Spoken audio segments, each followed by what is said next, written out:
강원도에서 기록적인 산불이 나고 며칠이 지났습니다. 거듭 말씀드리지만 사망자의 명복을 빌고 가족들께 위로의 마음을 전합니다.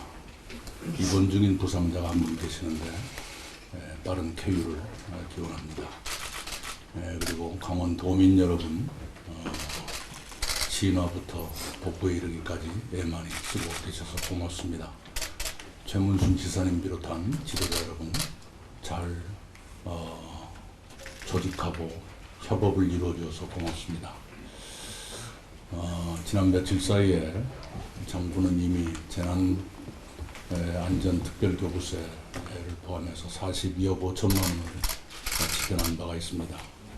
어제까지 성금이 148억 원이 접수됐고 자원봉사자가 연인원 4,162명이 함께 구슬땀을 흘리고 계십니다. 감사드립니다.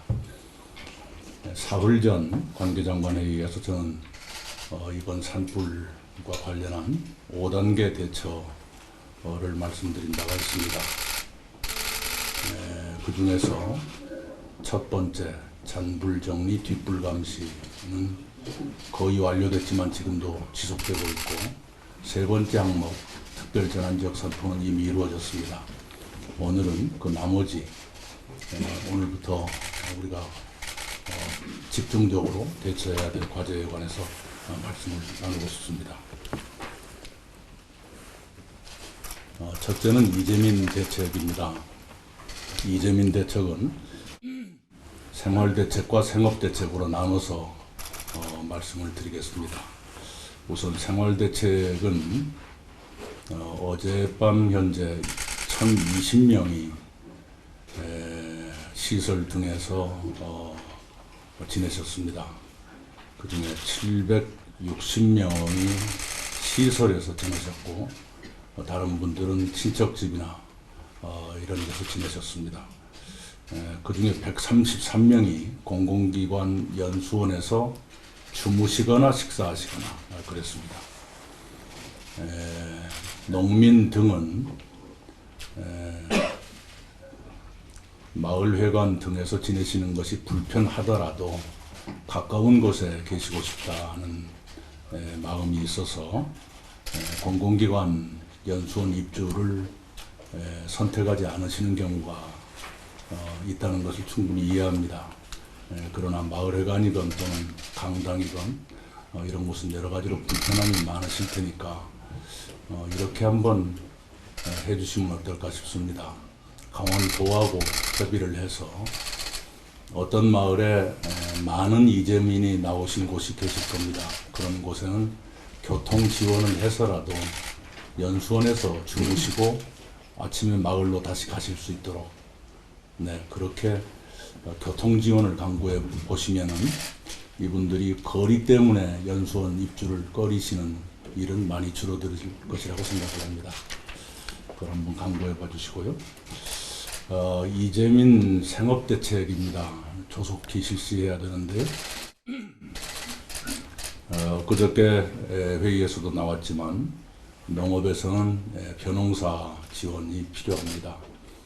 벽시는 무상 공급이 가능한데 지금 모짜리를 만들 겨를이 없기 때문에 모짜리에서 모를 길러서 그 모를 들이는 방법도 강구되고 있다고 들었습니다.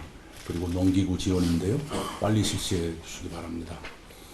소상공인들은 이제 강원도의 식당, 리조트, 펜션 등등의 피해가 많습니다만 당장 복구하기는 어려울 겁니다.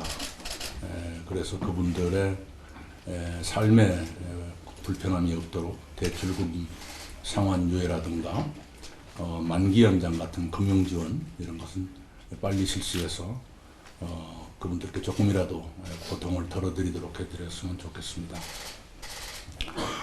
관광객이 많이 줄어서 산불 피해를 당하지 않은 상가도 고통스럽다는 얘기가 나오고 있습니다. 관광객들께서 왜 그러시는지 그 마음은 충분히 이해를 합니다만은 강원도민을 도우시려면 예정대로 가셔서 쉬시는 것이 더 도움이 되겠다, 이 말씀을 강히 드립니다. 세 번째가 복구 지원입니다. 이것은 일정한 절차가 필요합니다. 우선 피해 조사를 해야 되는데 그 조사가 이달 중순까지는 갈 것으로 예상됩니다. 그 다음에는 복구 계획을 세워야 됩니다. 이 계획은 부처별로 세워야 될 텐데요. 이달 말쯤 돼야 복구 계획이 완료될 것이라고 보고를 받았습니다. 이 복구 계획을 세우시면서 그 사업의 성격을 잘 감안하셔서 예비비 집행이 가능하거나 적절한 사업이라면 예비비로 해결을 하시고 그것이 더 빨리 되지요. 추경이 필요하다 또는 추경이 더 낫겠다 하는 것은 그런 것이 있다면 추경 반영을 검토해 주시면 좋겠습니다. 예를 들어보면 산림복구에는 여러 해가 필요합니다마는 그 중에서 시급히 해야 될 것도 있습니다. 예컨대 사방사업, 토지의 침식이나 유출을 막아야 되는데요. 곧 장마가철이 올 텐데 지금 상태로 놔두면 또 산사태로 이어질지 모르니까 시급한 사방공사, 이것은 아마도 추경 편성을 기다릴 여유가 없을지도 모릅니다. 그런 걸 미리 검토해 주시고요. 산림복구는 전문가들의 의견을 여쭈어 보니까 역시 자연성 회복이 기본이다는 말씀을 주시네요. 그러니까 내버려 두거나 아니면 어린 묘목을 심거나 해야 된다는 것인데, 그러나 모든 경우에 그게 해당되는 것은 아닙니다. 예를 들면은 경관림 같은 것은 조림이 불가피할 거라고 보입니다. 그런 것을 산림청과 현지 지자체가 함께 상의해 봤으면 좋겠습니다. 그리고 지금이 4월이어서 나무를 심을 수 있는 기간이 몇 달 남았습니다. 겨울이 오기 전까지는 나무를 심을 수 있으니까요. 지금 심어야 하다못해 내년 장마철에 산사태를 줄이는 데 도움이 될 수 있을 겁니다. 그런 관점에서 보셨으면 좋겠습니다. 그리고 주택이나 상가 같은 것을 복구할 때 앞으로 일입니다만은 건축 인허가 절차가 필요할 겁니다. 이런 행정 절차는 최대한 관소화해서 그 행정 수요자들, 건축을 하실 분들이 불편함을 느끼시지 않도록 해주시기 바랍니다. 넷째가 제도 보완인데요. 이거 지금부터 준비를 함께 해 가셔야 될 겁니다. 제가 전체를 망라하기는 어렵고 몇 가지 말씀만 드리겠습니다. 우선은 그 밤에도 뜰 수 있는 헬기가 필요하다는 지적이 많이 있습니다. 불은 그냥 도깨비 불을 타고 막 날아다니는데 아무것도 할 수 없다는 건 너무 안타까운 일이고요. 그래서 야간에도 이용 가능한 헬리콥터의 보강, 그리고 강원도가 산불도 많고 지역도 산지도 광범한데 헬기가 없다는 불편을 진작부터 말씀을 하셨습니다. 이 강원도에 특별하게 헬기를 보강해 드리는 방법도 강구해 주셨으면 합니다.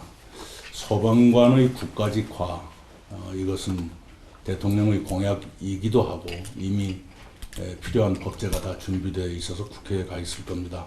이번에 우리가 절감한 것은 국가적 총력 대응이 얼마나 효과적인가 하는 것을 우리가 절감했습니다. 그래서 소방관의 국가직화는 이 대규모 화재의 조기 진압을 위해서도 필요한 일이 되어버렸습니다. 그것을 이번에 국민들께서도 많이 아셔서 이미 청원이 20만 명을 순식간에 돌파했다고 합니다. 산림청 특수진화대가 베테랑들입니다. 이분들이 이번에 큰 공을 세우셨는데 아직도 비정규직에 놓여 있다고 합니다. 이분들을 신분에 대한 불안감 없이 일에 전념하실 수 있게 하는 방법, 정규직화를 포함해서 신분을 안정화해드리는 방법을 강구했으면 합니다. 그리고 많은 국민들이 아쉬워하는 것 중에 하나가 재난방송의 개선입니다. 이것은 제가 시시콜콜 말씀드리지 않겠습니다. 방송통신위원회와 방송사가 함께 노력해서 재난방송도 재난과 함께 수준이 높아져야 합니다. 어쩌면 재난보다 재난방송이 더 먼저 수준이 높아지기를 저는 기대합니다. 그 다음에 이제 마을을 복구한다, 상가를 복구한다, 도시를 복구한다 할 적에 연구해야 될 게 있습니다. 이게 지자체하고 함께 해야 될 일인데요. 이번에도 보셨다시피 산으로부터 멀리 떨어졌다고 불을 안심할 수 있지 않다는 것이, 안심할 수 없다는 것이 이번에 입증됐지 않습니까? 그래서 건축물을 다시 지을 때는 화재 취약 자재를 덜 쓰는 방법을 함께 연구할 필요가 있다는 생각이 듭니다. 그리고 임야와 주택이 이렇게 인접한 곳 사이에는 불연성 보호 울타리라든가 배수로 같은 것을 만들 수 있다면 그것도 강구해 볼 필요가 있다고 생각합니다. 임야와 건물의 이격거리 또는 건물 간 이격거리 기준도 검토할 필요가 있습니다. 그리고 산림을 복구할 때는 특히 이제 계획조림을 아주 예외적으로 한다고 할 경우에는 지역이나 풍속을 감안해서 수종을 선택할 필요가 있습니다. 그래서 화재가 번지는 속도를 차단한다든가 그런 노력을 우리가 인간으로서 할 수 있는 것은 해야 된다고 생각합니다. 그 다음에 임야와 그 마을의 사이에 일정 폭의 바위정원이라는 개념이 있는 모양입니다. 그러니까 풀도 자라지 않고 관목도 자라지 않는 자갈과 바위로만 이루어진 그런 공원 같은 걸 만들면 불이 옮기지 못하게 하는데 도움이 되지 않겠는가 하는 것이고요. 일정한 벨트에는 예를 들면 임야와 마을 사이에 야산의 끝자락이라든가 이쪽은 방화림, 나무 중에 불에 안 타는 나무가 있습니다. 대표적인 게 은행나무입니다. 은행나무는 불에 타지도 않고 쉽게 썩지도 않고 그래서 프랑스의 샹젤리제 거리에는 은행나무가 없습니다. 은행나무 잎사귀가 떨어져서 그게 하수구를 막으면 물이 빠지질 않습니다. 썩지 않기 때문에. 그래서 200년 전부터 불란서 사람들은 그 샹젤리제를 조성하면서도 은행나무를 안 썼습니다. 그렇게 멀리 내다보고 했는데요. 그 은행나무가 내화성이 아주 강하니까 그런 것도 한번 연구를 해봤으면 좋겠다 생각합니다. 그 다음에 이번에 인재 진화가 시간이 걸렸던 것은 임도가 없었기 때문인데요. 임도의 조성, 이거 한번 산림청과 지자체가 함께 협의해봤으면 좋겠습니다. 숲에 대해서 얘기를 많이 하는 것은 강원도가 숲이 많기 때문이기도 하고 또 숲을 보호해야 되기 때문이기도 하고 숲을 복구하는데 세월이 걸리기 때문이기도 하고 강원도의 산이 구비림이 유난히 많습니다. 그래서 국가의 책임인 경우가 많습니다. 그래서 말씀을 드립니다. 그리고 누가 주무가 되어야 할지 모르겠습니다. 중대본이 아마 주무가 되어야 할 텐데 백서발간을 준비해 주셨으면 합니다. 이번에 산불의 발생, 확산, 진화 과정, 복구 과정 모든 것이 훗날의 교훈이 될 것 같다는 생각을 합니다. 그래서 그런 백서를 남김으로써 기존의 매뉴얼을 보강할 수도 있고 앞날에 올 수 있는 그 유사한 사태에 가버넌스를 만드는 데 좋은 모형이 될 수도 있겠다 이런 생각을 합니다.